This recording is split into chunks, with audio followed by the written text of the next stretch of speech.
Hi everybody. My name is Val. Well, Valerie Trevino, but I go by Val. And I am a mother. I do not personally have HS. My son, who has been diagnosed with HS, has had HS since he was 7, and he's now 13.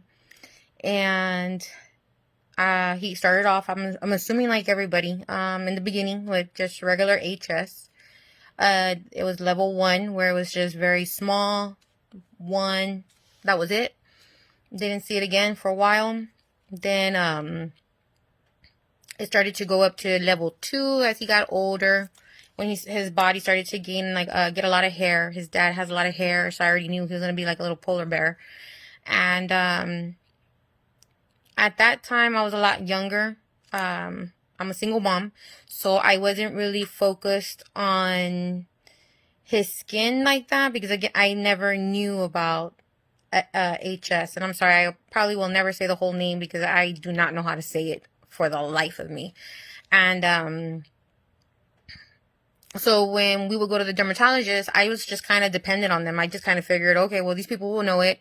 I have good insurance, they should know what's going on. They get paid for this. And that, I guess that's the way, my naive way of seeing it. And so now, moving forward, he's now 13. He has already hit puberty.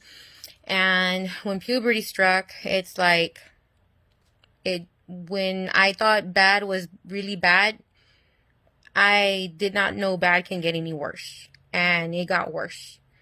And it was getting worse as days continued. My son went from, and I'm sorry because when I talk about my son, it's hard. But my son went from this energetic, talkative kid that ran around in circles all day, every day, to a pre-adult in a bed and didn't want to move. And he held in his pain because he didn't want me to hurt. And I held in my tears because I didn't want to show him how bad this was. And when we went to our dermatologist and they recommended Humira as a last resort, I said, you know what? We're going to do it because he had just turned 12. It's like if we were just waiting because he had already had, they already knew he was already HS3 for a while. So when he turned 12, it was like, okay, that was the green light. Let's put him on it. So we put him on it. I went with whatever the dermatologist stated. And he got in on Humira in November last year. And because of COVID, he stayed home. And I got to work from home. He got to be at school, at home, or homeschool learning, I should say. And it was great because, one, he didn't have to go through the humiliation of what he had to go through, and that we had to work on together to make sure we were controlling what we can. And it wasn't controlled. I will be the first to say that it was not. So when we would go back, his appointment started off every 6 months at the dermatologist. Then it became every 3 months, and now it's like every month. And so when we went, and I was showing them the pictures, because I started taking pictures of my son's body, because I just needed to know, because the days that we would go, he wouldn't be bleeding, and I'm like, I can't be coming here. And this doctor just thinks I'm not saying anything, just because my son doesn't show tears in his eyes. And my son's a very strong individual, a very strong personality. I would have to say he gets that from me when I'm not a mess, when I don't talk about him. But they don't understand what's underneath that face, that mask. But so when he started recommending surgeries, and when we were leaving, my son's like begging, Mom, I don't want surgery. And I didn't want it either. But I was thinking, is this the last resort? So I started saying, you know what? I need to start stop being in the passenger seat, and I need to start driving. And that's what I did. So I got in the driver's seat, and I just went through my son's skin, And I said, all right, well, let's go ahead and start looking at your skin. Like, I need to start looking at your skin, and I need to see what's going on to understand what I can do first on a visual level, you know? And so I know that everybody says, you know, they have all their sayings, and I will never disagree with what everybody says. I'm just going to do what works for me and what has helped me see progress in my son. And that's all I can always say, you know? So, when I saw that he looked like a meatball with little peppers all over him, I mean, he looked like he had little peppers all over him, which were the blackheads. And so we sat there or I sat there and he laid there. And if you have children, you just find the best way to distract them, whether it be a Game Boy, whatever handheld devices they have, a tablet to watch a video. That's pretty much what I did, just to have him mentally occupied so he doesn't try to focus on what I'm doing. And as he's gotten older, it's gotten easier. You know, he just kind of relaxes now because it's more like I don't know, like a massage now, I guess you can say, a free massage at that.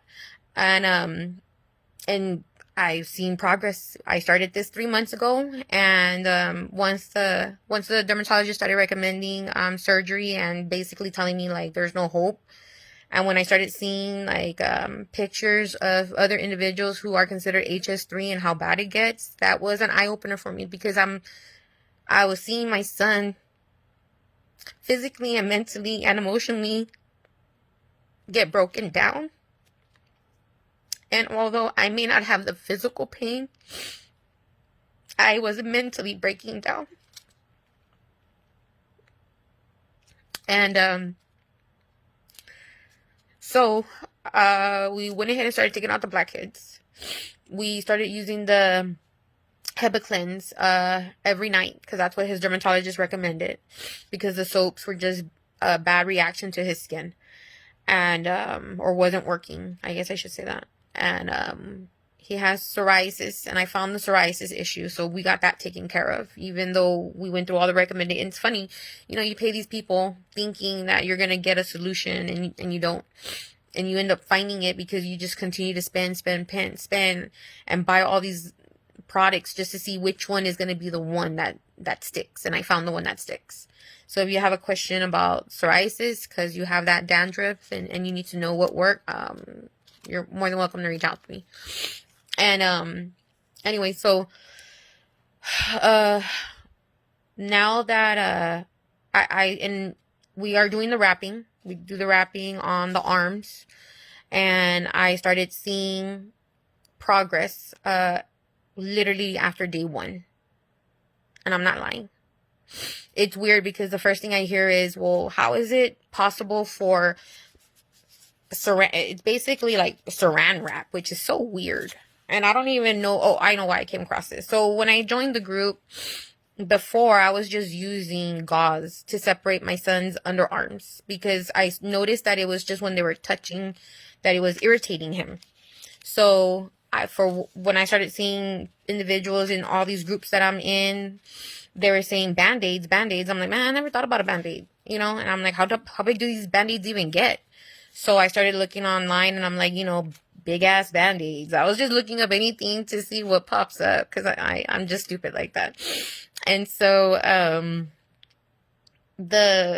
it started showing me all these examples of big old band-aids, you know, made by the makers of band-aids or whatever. And I'm like, no, that's not big enough, because my son has these you know, problem areas, as I call it, you know, just scattered everywhere, and they're big. And I'm like, this needs to be bigger. And then I came across these tattoo wraps. And so when I started looking at the descriptions of the tattoo wraps, it was still saying that they're breathable, which is weird, because I feel like they're still like 100% sealed, because the liquid and the pus and whatever gets into these, like, it holds it in. So for it to still say it was breathable was shocker. But hey, I was like, all right, so it's breathable. It helps secure, and my